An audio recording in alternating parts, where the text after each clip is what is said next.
Hi there guys, welcome back to the Founder channel, and in today's video I'm going to be showing you guys how to simply set up yourself an ETHW wallet. So not the ETH on the normal mainnet, but this is the ETHW wallet that has only just recently been released. So what you're going to need to do is find yourself to Metamask.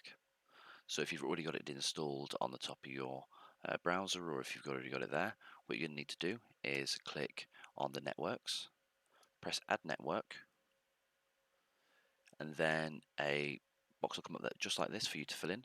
Now I will add all of these details for you so it's all nice and copy and paste from within the description. So what you need to do is fill in the network name, which will be ETHW-mainnet.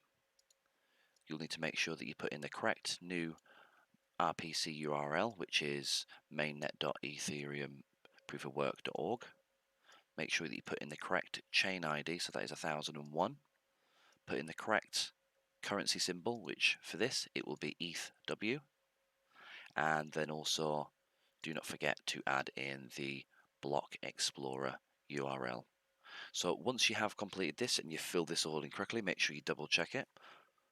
But as I do say, it will be in the description for you, so make sure you just copy and paste that straight away. I will leave the link for Metamask, but please do be careful for any malicious links and things like that. I will put a safe link in there, but do find yourself to Metamask yourself and then add these details in there. I will put it in there just to make it easy on you guys. So once you've done this, press save, and then from there it will open you up your own wallet, and it gives you just an ever so slight little bit amount of free ETHW. So as I say guys, that's how you add the ETHW to your Metamask wallet. And if you'd like to see more videos like this in the future or anything along those lines, please make sure to drop a like, a subscribe and a comment, and I'll see you guys in the next one.